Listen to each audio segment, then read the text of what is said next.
Welcome back, ladies and gentlemen, to Wake and Baked News. I'm your host, PaperSin, and I'm awake. I'm baked. I'm here to bring you some news. So, Johnny Somali. Yeah, we're going to talk about Johnny Somali. Yep. We're going to talk about his final appeal ruling, why he's staying in jail. And we're also going to talk about his new court date, his final court date, and the new evidence and the appeal. Well, and the appeal verdict. We're gonna talk about both of these. Uh, we got videos here by Legal Mindset once again, and links will be in the description below. But I am very curious as to, you know, how I just want to know how screwed he is, because in all honesty, he deserves it.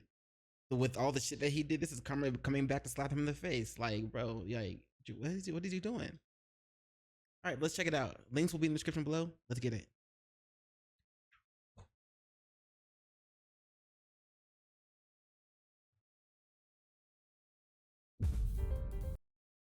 Johnny Smythe's final court date, new evidence, and the appeal verdict by Legal Mindset. Ramzi Khalid Ismail, aka Johnny Somali, is in his final day in court. We're going to get into that today on The Legal Mindset, where we teach you to be your own judge. I'm Andrew Esquire, American attorney, who's been tracking the Johnny Somali case from really beginning to end. And we're about at that point here in this stage where things... Bro, it feels good. It feels good. Like, especially like in the beginning, this kid was... Seeing this kid go around harassing everybody and just being such a nuisance, just that shit was so annoying, bro. I ain't gonna lie. So it feels good to see him like getting what he deserved. You know? That energy coming back and hit like a pendulum. Smacking the shit out of him, bro. It made full contact with his entire face and just knocked him the fuck out. You ever seen those slap competitions?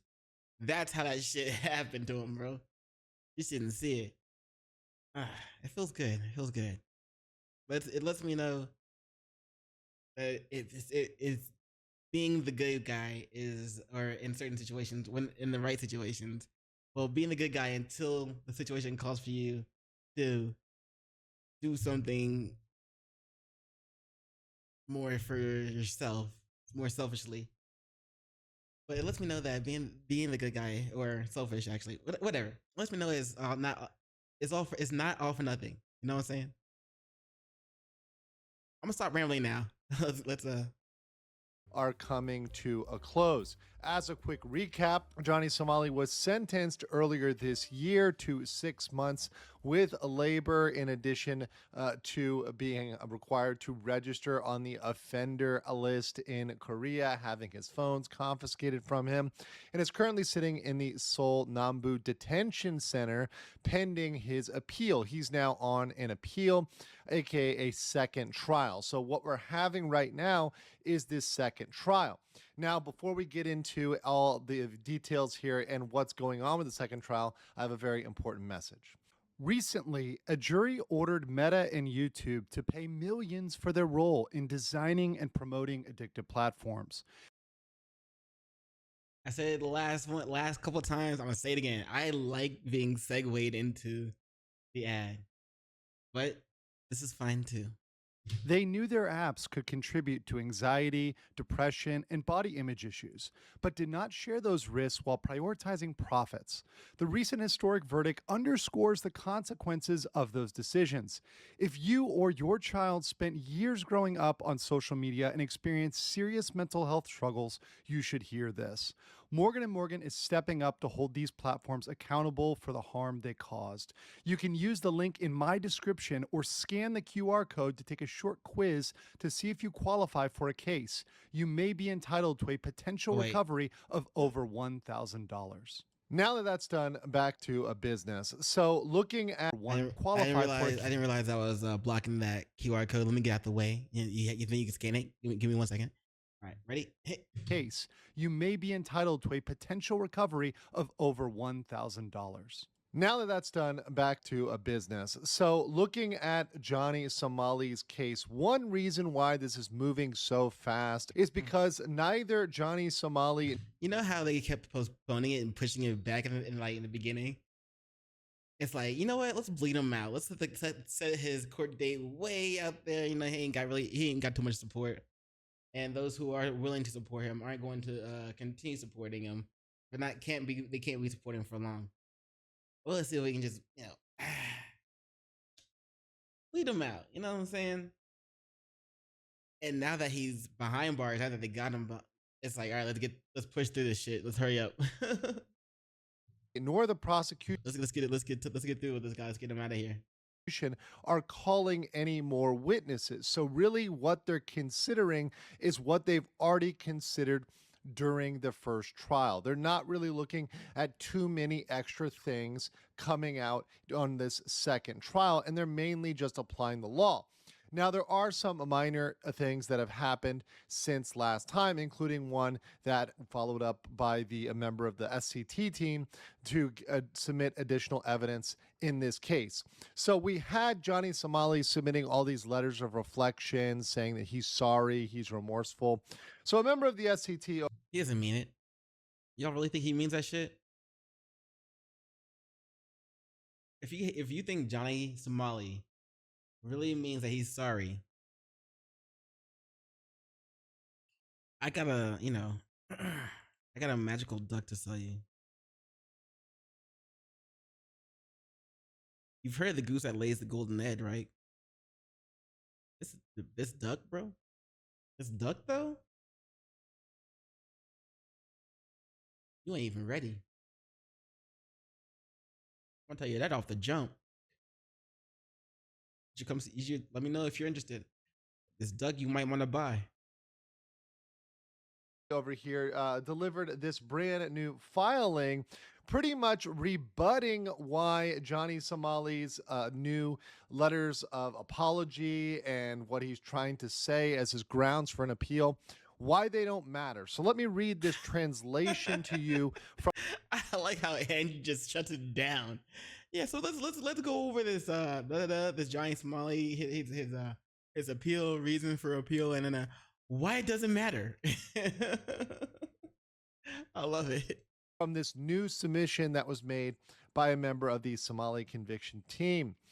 The defendant's statement of grounds for appeal contains the following arguments. Of these, 3 claims: admission of all charges and genuine remorse, absence of financial gain, and a promise not to reoffend, are directly refuted by the video evidence submitted below. So they've got on that USB stick enough video evidence to show that these things are not true. Because Somali is claiming to admit all charges and be remorseful, he is saying that the nature of his characteristics of his crime were not serious. It says it appears the damage suffered by victims of the distribution of fake videos is not severe. 4, they're saying he suffers from bipolar disorder and is unable to obtain medication while staying in Korea. Why the fuck are you still here, nigga? Why the fuck were you there to begin with? But anyway,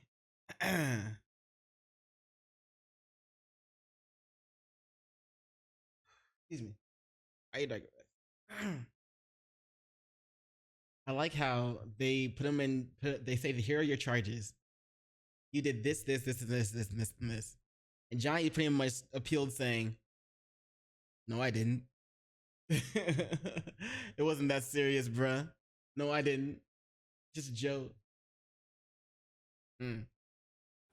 5, the defendant did not cause any special financial benefit from the crime. And 6, the defendant pledged not to commit such a crime again. So I ain't hurt anyone, and I'm not gonna do it again. It's not that big of a deal, bro. The submission here that was made says number 2, 3, and 4. So saying the crimes weren't serious, saying the victims, their damage wasn't severe, and also saying he has bipolar disorder. Man, how dare he downplay how dare he downplay what the victims had to go through, what the victims had to deal with? How dare he say what they felt? How dare he downplay it? How dare he say what they felt and downplay it? Like, bro, you were the cause of all their troubles.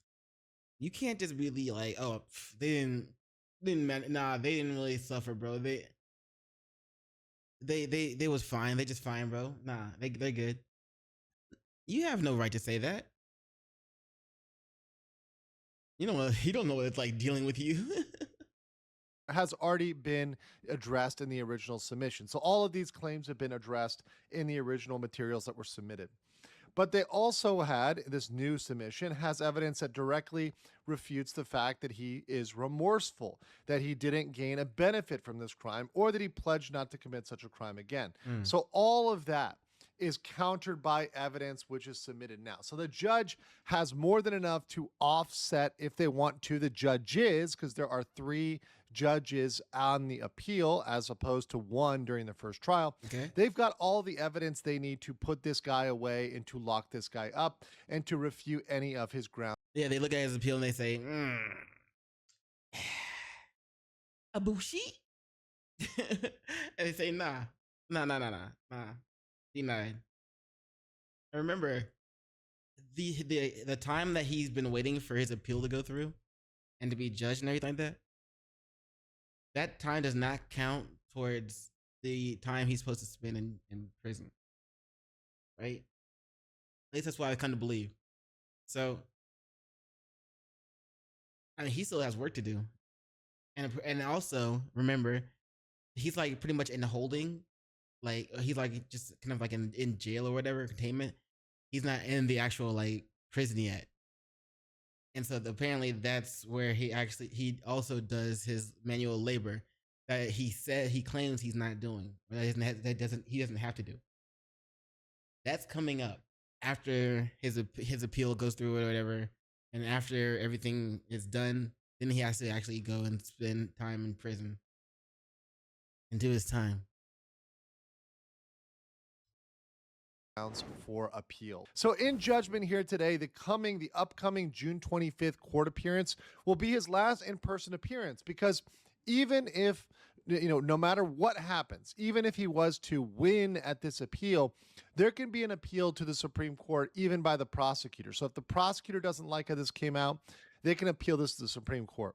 But the Supreme Court of Korea does not do oral arguments. It's not like the US. It's written opinion only. So real quick, again, after he went through 2 different foreign like governments ways of dealing with people they put in prison. 2 different prison systems. After dealing with that, you would think that this man just doesn't want to go to prison anymore. Maybe he just hasn't been to a prison that's bad enough. Maybe he feels like the Japanese prison was too cushiony. The Korean prison right now, he's saying it's not bad. He hasn't been to actual, like I said. But how long until you just like, man, I'm tired of going to prison. I don't want to go to prison no more. Let me stop doing what I'm doing, what I've been doing. That shit's not content. Like how long until you wise up type shit? You know what I'm saying? Even if this goes up to the Supreme Court, he's not going to be there physically in a courtroom again. So this is going to be the last time we're going to see him in a courtroom, which will be very interesting. Also, it's up to the judges at this point. We've done all we can do. We've said all we can say. We've covered all we can cover on my channel, on other. Let me make sure I say it one more time. Please. Put this man, make an example of this man. Put this man behind bars. Do the world a favor. I'm sorry your people have to pay the taxes for it, but I am grateful. Thank you. Their channels about Ramsey Khalid Ismail, about Johnny Somali. It's up to Korea. And I have faith in the Korean justice system and the lawyers that are looking at this, the judges looking at this, the prosecutor, obviously. I have faith in those people that the right thing is going to happen for Korea and that we're going to get a good decision here. So let's wait and see what the judges deliver in Korea. And I'm going to be following this as this case comes to a close. But I want to know what you guys think in the comments below, and I will catch you on the next one. All right. So that is the first video. We have the next one coming right up. This one is more about the more on the appeal ruling, and why he is staying in jail. As always, like I said before, links will be in the description below, so be sure to check it out. Let's go. Let's see what it is. Ramsey Khalid Ismail, aka Johnny Somali, is staying in jail. I'm Andrew Esquire, American attorney, who's been covering the Ramsey Khalid Ismail Johnny Somali saga. Really, I would have been surprised if he wasn't staying in jail. Like, obviously, this was just like the obvious outcome. You know what I'm saying? That's what was bound to happen. Don't you think? Hell yeah. From beginning to end. And as we had today, the sentencing in what is called the second trial or the appeal, we finally know that Johnny Somali is staying in jail, which is a fantastic thing. Now, let's get right into it and what this means. So the judgment, which came down today, upheld Johnny Somali Ramsey Khalid Ismail's 6-month sentence. So they had the option to extend it, to go up to the prosecutor's recommended 3 years, or to go with what Johnny Somali wanted, which is 0 leniency, to let him out, send him home, get him out of there. Well, they didn't do either one of those things. They just upheld the original judge's ruling of 6 months. Man, I really did want them to like increase the time. Come on, bruh. That's kind of. I was really hoping that worked. I was really. Oh well, bruh. Can't win them all, but at least he got time. We'll settle for that. The only change was they looked at the law and said, actually, we cannot permanently confiscate his iPhone. So that would actually be illegal. So they actually were able to say, okay, after he's out of jail, when he gets out, when he's going to be deported, yeah, then he's going to get back his iPhone eventually. The 3-judge panel rejected explicit. Damn, as soon as he gets out, he's going live. Chat. I'm back. Man, Korean prison wasn't shit. It was just fine, chat. Yeah. I did that shit like a man, you know what I'm saying? It was nothing, chat. But anyway, we gotta get out of here. What country should we go to next? The Philippines? Y'all see what happened to Vitaly in the Philippines, bro. Explicitly, the prosecution's call for that longer sentence or the defense's call for leniency. So they didn't buy either one of the arguments entirely. Somali does have the option within the next 10 days to appeal to the Korean Supreme Court. That would be a written opinion. There's no oral argument. There's no extra calling of witnesses. So that would be something that is coming in the next couple months. It'll happen very, very fast. And further, when we look at what's going to happen already, both foreign and Korean netizens are already angry over this verdict. Most people think Johnny Somali should have been given over a year. However, there is this concept of the process being the punishment. And the judges in Korea seem focused on the fact that he was there for 2 years under that travel ban, and they seem to be counting that towards his sentence. So essentially they're saying, okay, well, he was stuck in Korea for 2 years, so we're treating that as if it was actual jail time, which it's not. I don't think those things are one-to-one. No, I was happy they weren't doing that. Now you're telling me they are doing that?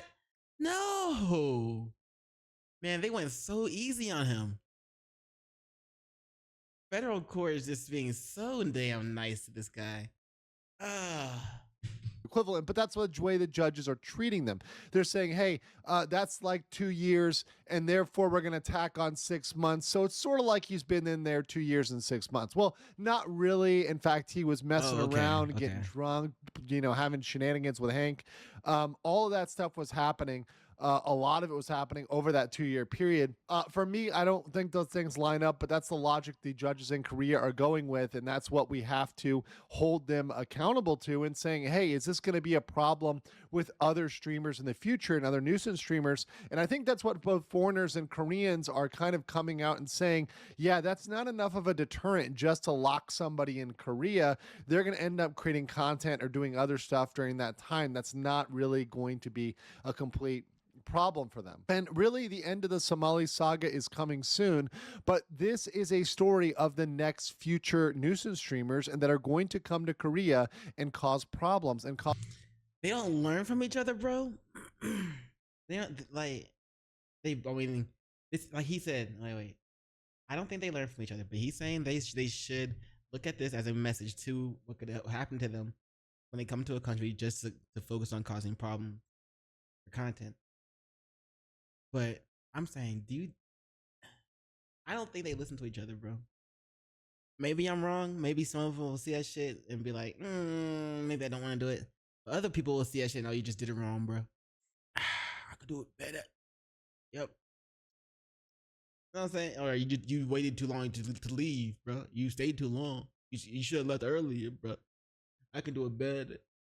Like, how many of them are gonna be like, yeah, I can do it better? Versus how many of them are gonna be like, probably shouldn't do it. I'll give you a guess. I think I know which one's gonna outweigh the other. Cause problems in many other countries. So I want to know what you guys think in the comments below, and I will catch you on the next one. Cool. Shout out to legal mindset, bro. Let me know what you guys think in the comments below. Because to me, it seems like he's gonna do his time, his little 6 months. I was really hoping he would get more, but he's gonna do his time. He's gonna come back as soon as he can. Be like, it was none. It was none. And I don't think he's actually gonna learn a real lesson. Like Korean prisons may not be harsh enough to break him, and it kind of sucks. So, but will it? Will it? Will it?